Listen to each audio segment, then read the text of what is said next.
Good afternoon, and many thanks to NASBA for the invitation to speak at their international forum. I'm delighted to be here, very excited to be in Disneyland, or Disney World, I should say, the happiest place on earth. Perfect place to talk about audit and financial regulation. As Howard said, I'm from the Financial Reporting Council, UK's independent regulator for corporate governance and reporting. I'll talk a little bit more about the FRC in a moment.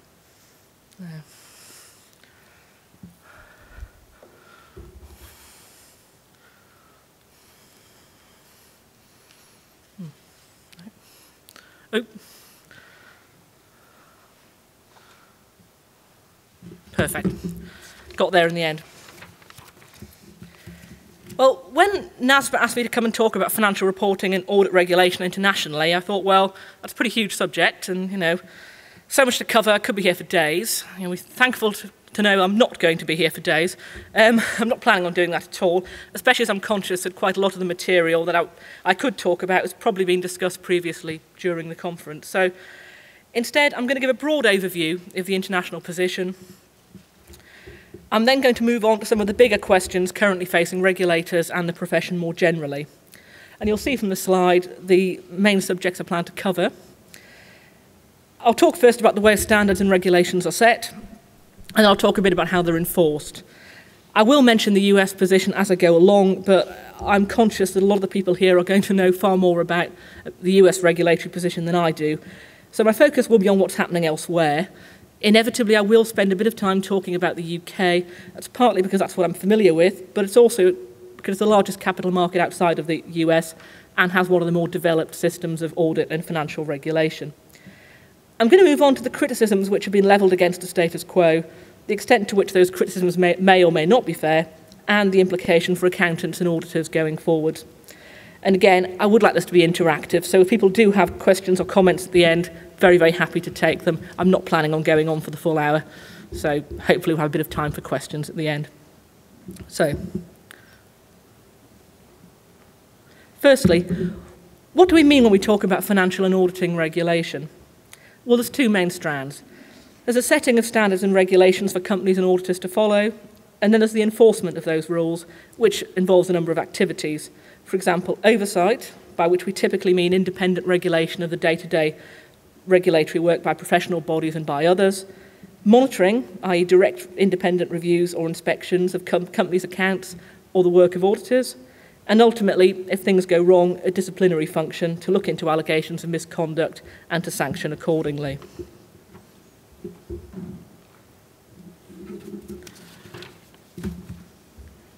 So who sets the standards? Again, I'm conscious that some of this has probably been covered, so I'll be brief. In Europe and in many other major economies, listed companies report using IFRS. IFRS is developed by the IASB, and that was a very helpful booklet that came with the conference materials, which explained all the acronyms, which was very helpful for everyone. The aims of IFRS are set out on the slide. There's quite a long history to this.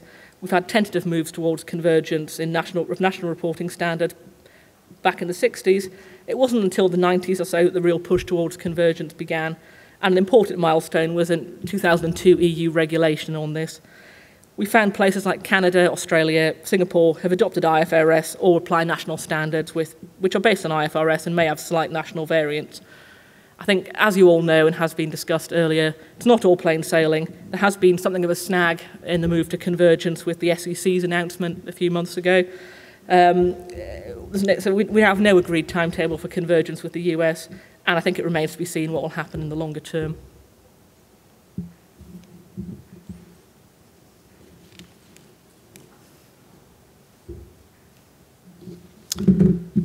Second strand of financial reporting is audit, and again, and as Jim has just taken us through, similar moves towards agreed international standards on auditing, and again a big push on this since the late 1990s or so.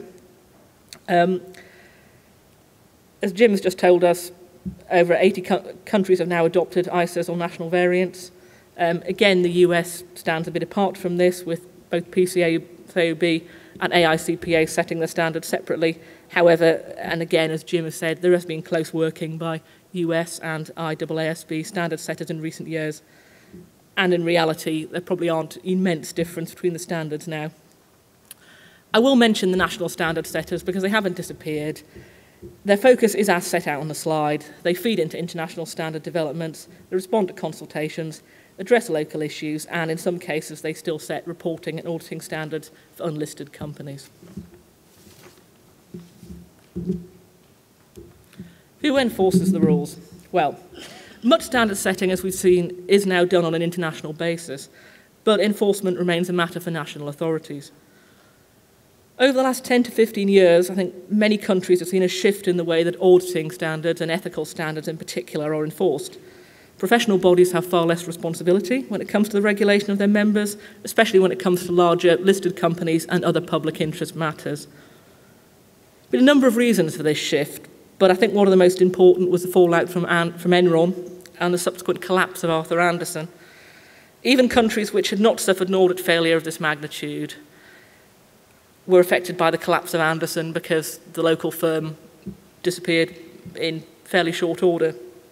And those countries concluded that such an important part of the economy could not be left to the regulation of what are essentially membership bodies. You'll see from the slide there's a variety of different models. The regulation of reporting and auditors may be done by governments directly, typically via the Treasury Department or the Finance Ministry. It may be done by an independent agency or regulator of some sort, and in some cases there is still involvement by the professional bodies. And I'll talk about that briefly. I think it's important to remember that in most countries the work of the majority of auditors and accountants it deals with companies and entities that are well below what might be termed public interest entities.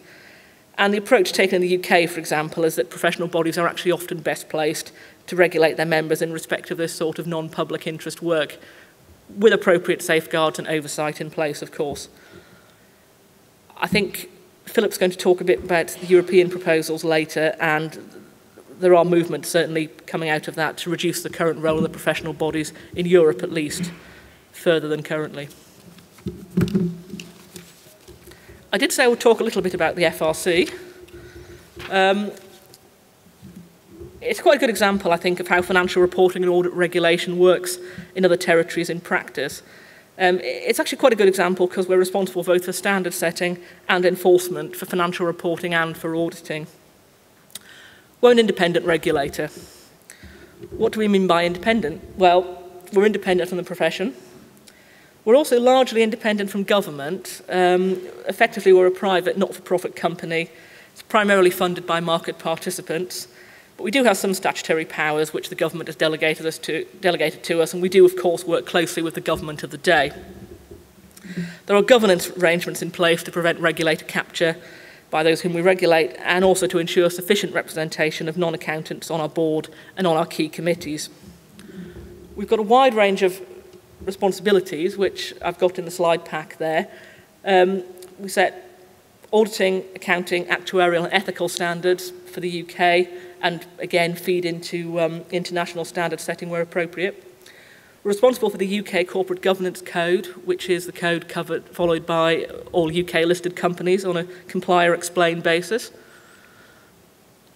We have oversight, monitoring and discipline functions for both corporate reporting and for audit, and for accountancy in some cases. International influencing is quite big on our agenda. And just to reiterate, our focus is on matters of significant public interest. And we also have an investor focus. I think that's quite important to us. And actually, our mission statement is to promote high-quality corporate governance and reporting to foster investment.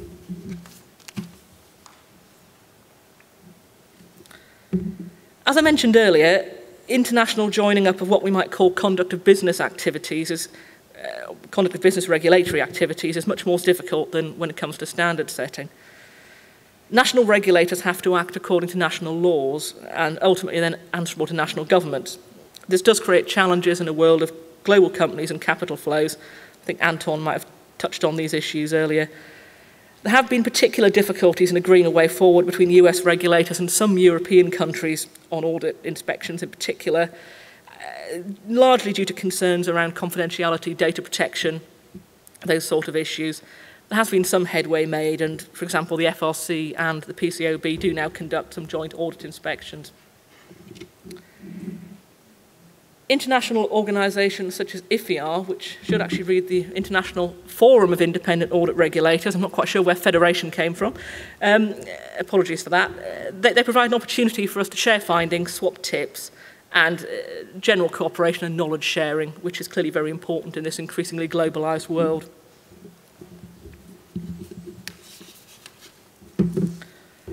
Well, since the financial crisis, there have been a lot of criticisms of the current financial reporting model, and I've put some of the main ones up here. Recently, I've heard directors and investors query the value of the annual report as a whole. I've had suggestions that, in fact, you can get a lot more information from other sources, management presentations, and so on. And this despite the fact that annual reports are longer than ever, often running into hundreds of pages, particularly for larger and more complex companies. So I think we've got a paradox, really, of more information out there than ever before, but concerns amongst users, investors, analysts, that it's not quite the right information. And I think we hear the term boilerplate quite a lot.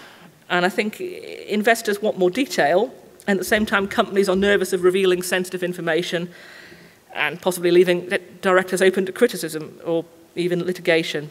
And so the response is to fill annual reports up with more and more boilerplate disclosures, which are perhaps not terribly helpful.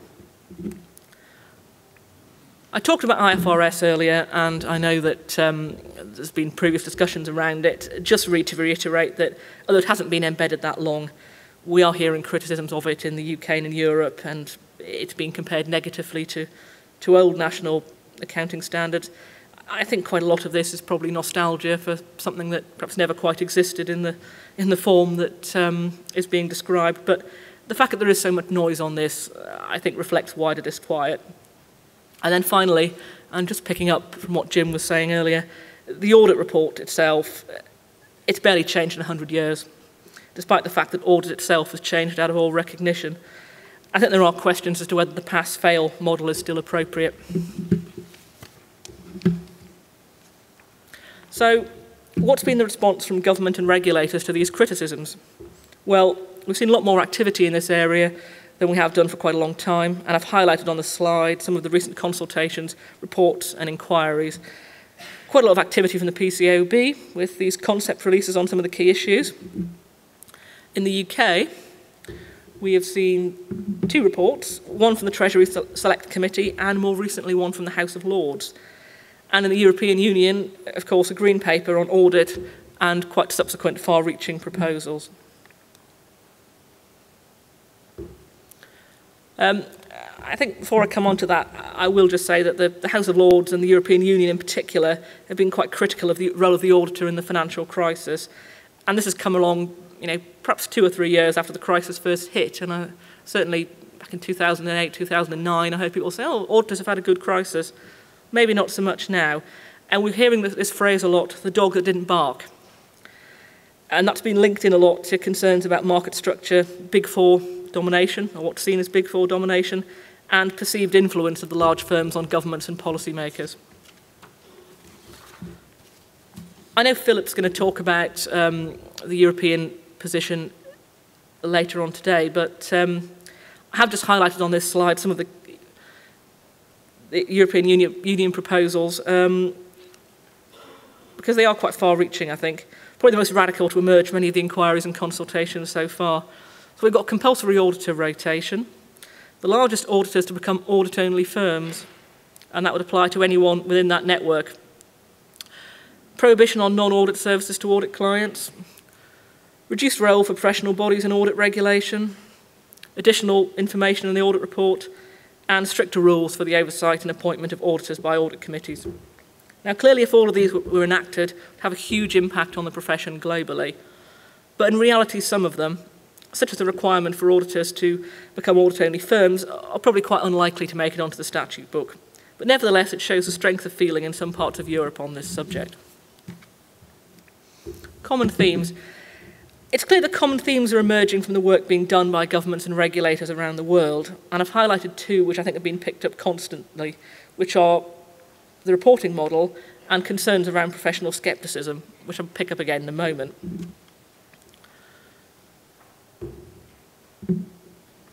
I'm also at this stage going to mention market structure, which keeps coming up and has been a concern, I think, since the collapse of Anderson, if not before. In the UK, for example, we have 99 of the FTSE 100, which are our largest listed companies, audited by one of the big four. And the position is similar in most developed countries. In the UK, a few years ago, the FRC led a project which was aimed at increasing competition and choice in the audit market. And quite a few changes were made, many of which I think had a positive effect on audit quality, and some of which probably did reduce the likelihood of another firm collapsing or leaving the market in some way. But I think it's fair to say that a lot of work was done on this. It had no significant effect on concentration in the market. And it's quite difficult because we hear quite a lot from directors and audit committees at large listed companies who say, oh, we haven't got any choice. There's only 4, and actually we can't use 2 of those because we're conflicted out because of one thing or another.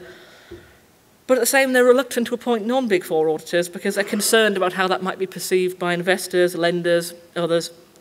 It's very difficult to see how this perception issue can be addressed. But in the UK, the competition authorities are now looking at the audit market, which I think is something that we welcome. And the European Union proposals may, of course, yet lead to further action on market structure. So, how fair are the criticisms of audit and auditors? Well, I think, first of all, I'd say that our experience is that there's both an expectation and an information gap amongst the public and a lot of media commentators on audit.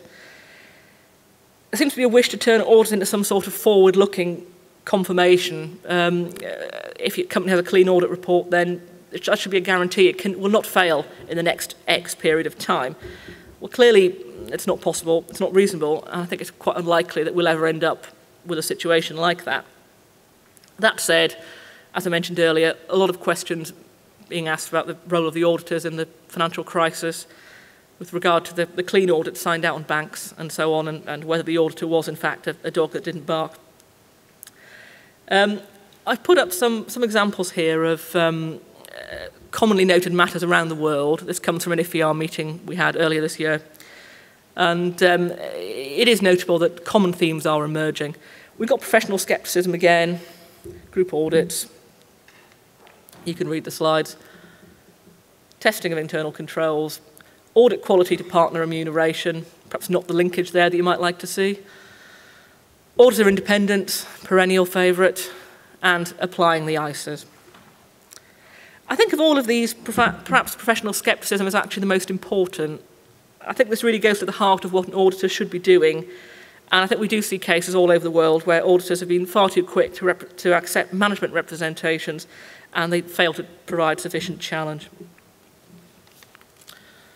Turning to the UK now, before I do so, just a bit of background. The FRC's audit quality review team reviews around 100 audits a year and also looks at the firm-wide procedures of the largest firms, by which I mean quality control, independence, human resources, training arrangements, those sort of things. We publish an annual report on our findings, as well as individual reports on specific firms. So quite a transparent inspection regime. Well, the main findings, again, are on the slide. I think the headline news is that compared with previous years, there are fewer audits in the bottom category. We still think there are too many in this category. It's around 10%, down from perhaps 13 or 14% the previous year. You will see that professional scepticism remains an issue for us as well, despite considerable efforts that I think all of the major firms have put into training on this in the last couple of years. Now, there's always a bit of a lead time, and it may be that the effects of this training have yet to filter through, so we'll see how things develop in the next couple of years. I do want to just highlight one issue, which is an emerging issue, and it's the effect of cost pressure on audit fees. We're hearing a lot of anecdotal evidence about companies, audit committees expecting much, much lower fees, particularly after a tender process. I think I've heard 25% cut in the fee is quite common after a tender process, and certainly a little bit of research we did earlier in the year suggested that was the case. Now the question is there a real concern here that auditors are going to cut corners or carry out less testing, but to change materiality thresholds in order to meet this demand for lower fees? Well, we haven't got any concrete evidence of that yet, although, as I said, quite a lot of anecdotal reports. We'll keep this under review because I think it may be an issue for the UK and the rest of the world over the next few years. So, taken all together, what does all of this mean? I think it looks as though audit and accountancy no longer commands the trust that it once did. And I would stress this isn't just an issue for the accountancy profession. We've seen a loss of trust across the corporate and business world as well, not just in financial services. If we just think about some of the recent scandals and bad headlines that we've seen, environmental disasters, oil spills, media scandals, we've had phone hacking at News International in the UK, and more recently, allegations of money laundering and sanctions busting in some major international banks.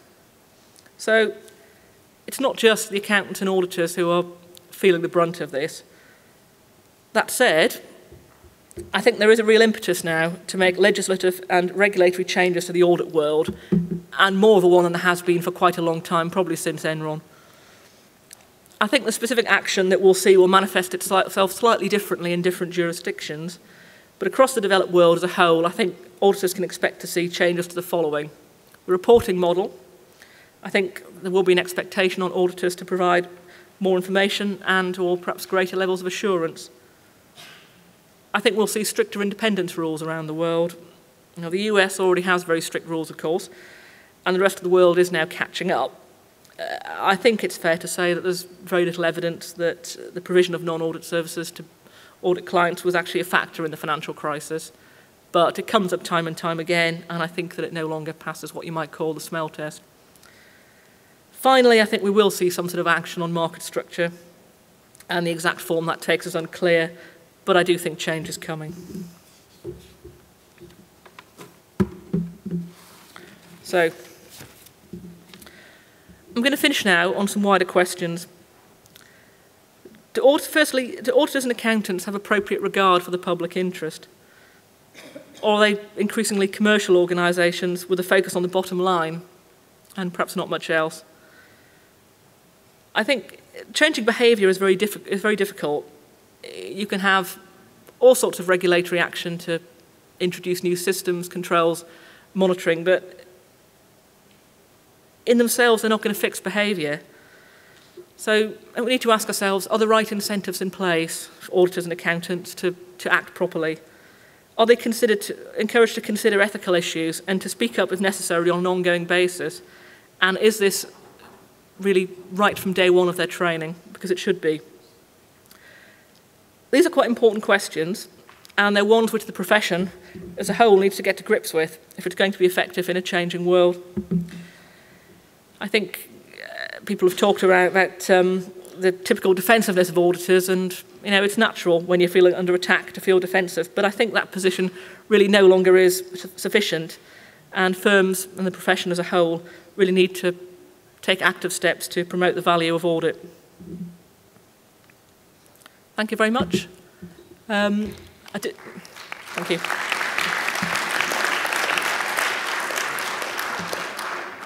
I did promise to take less than an hour, and I have, but that's good because there is time for questions and comments if there are any.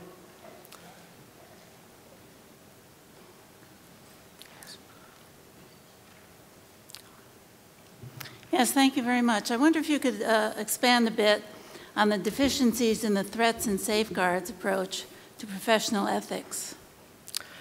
Yeah, I haven't got the specific examples to hand, but typically it was around just the actual drafting of what we used to call in the UK a framework case.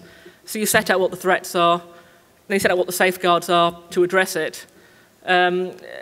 Very typically the safeguards were either not convincing, or they weren't really safeguards at all. It was, well, a safeguard is that the audit partner rotates every 5 years. It's like, well, that's happening anyway. that's not a safeguard to this specific situation. It was those kind of things. Typically the use of the safeguards that were given were just, things that happen anyway. Well, it's a safeguard because we do training every year. The audit partner rotates. It's a safeguard because we've got separate teams. Well, that's happening anyway. It's not specific to this situation. And it was something that came up several times, I think, in the last set of inspections. Thank you.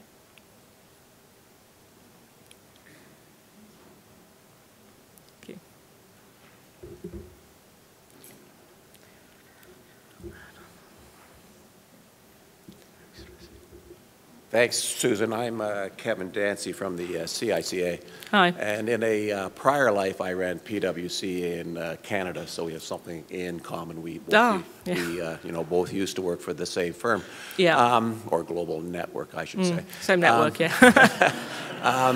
Got to keep my liability thing in check here. Yeah, absolutely. Just the one of the main concerns I had running PwC, and one of the main concerns I have now in terms of the role I have now, is that the essence of quality in terms of an audit firm is making sure you get the right people into the firm, that you keep them, that you mentor them, you retain them, and they become good audit partners going forward.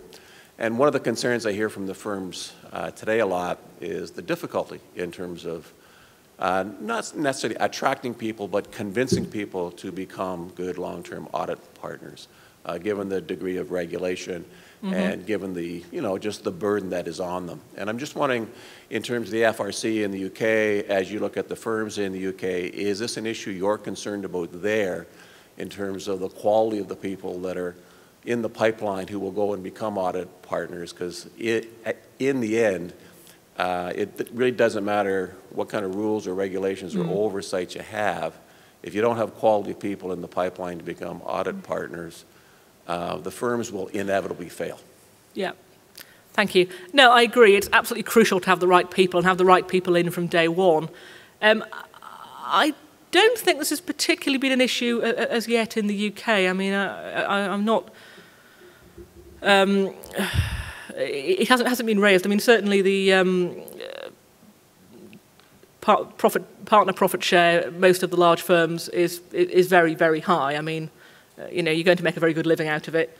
There is more regulation in place, and the firms often say, "Oh, it's a burden, and we want less." But I don't think either when I was at PwC, certainly in London, or since I've been at the FRC, that we've seen a problem with them getting people to want to become audit partners and getting good quality people. So at the moment, I don't see it as an issue, but it's an interesting point to raise, and certainly one that we will keep an eye on. Thank you. Susan, again, thank you for being here. I'm Galen Hansen from Colorado. And a few years ago, Richard Fleck came and spoke to the PCAOB SAG about audit quality metrics, and I thought it was quite interesting what you were doing in the UK. Could you kind of update us on what is happening with that, what the next steps were, and where that has gone? Yeah, sure. Thank you. I'm not quite sure when Richard came, but if it was sort of post about 2009, he was probably talking to you about the audit quality framework, which is was a publication that we put out 3-4 years ago. I think it identified 7 different key areas which you could use to assess audit quality, and a lot was around quality of the people, quality of the processes, the sort of external environment, how these things were addressed. I think it got quite a good reception. I think it's probably fair to say it didn't perhaps get the take-up that we would have liked to see, and there is work going on with the standard-setting part of the FRC at the moment to update that, and something will be coming out in the next few months. Yep.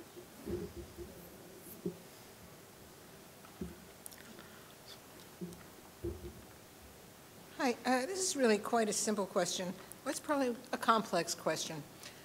What is the timeline for the recommendations that have been put out there by the green paper and then with the advisory that went out? And will the countries, all the countries in the EU, be accepting all those recommendations, part of them? How is that all going to work out timeline-wise? Yes, thank you. Philip probably going to know more than I do on the specific timeline. I think 2015 was the date that was being bandied around for a regulation. The discussions are still going on and the Parliament has come up with various things, various amendments. I would be surprised to see all of the European Union countries accept the proposals as they are currently, but stranger things have happened. I'd be surprised.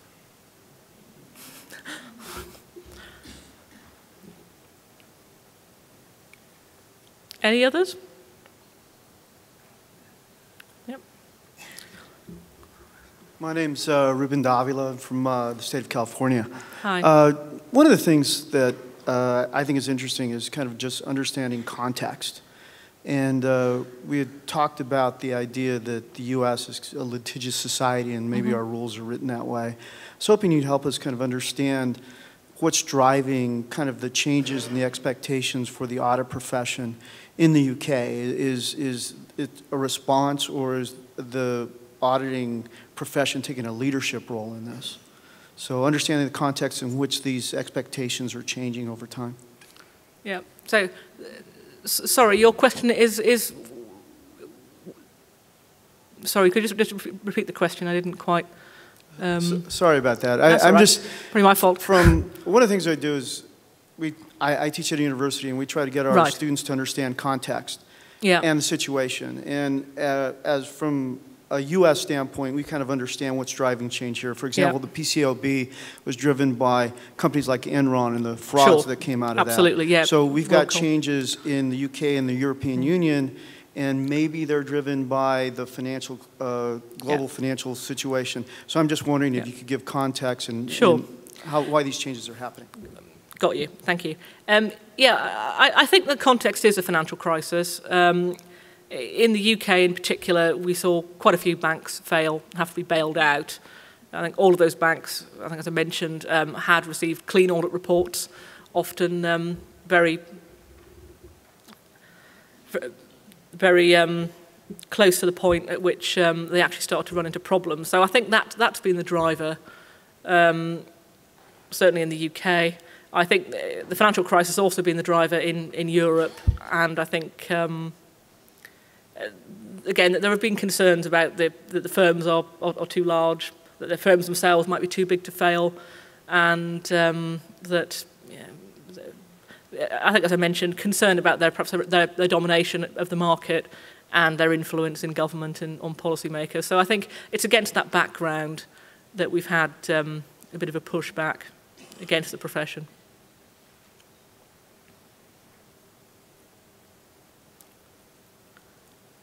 Do we have any others?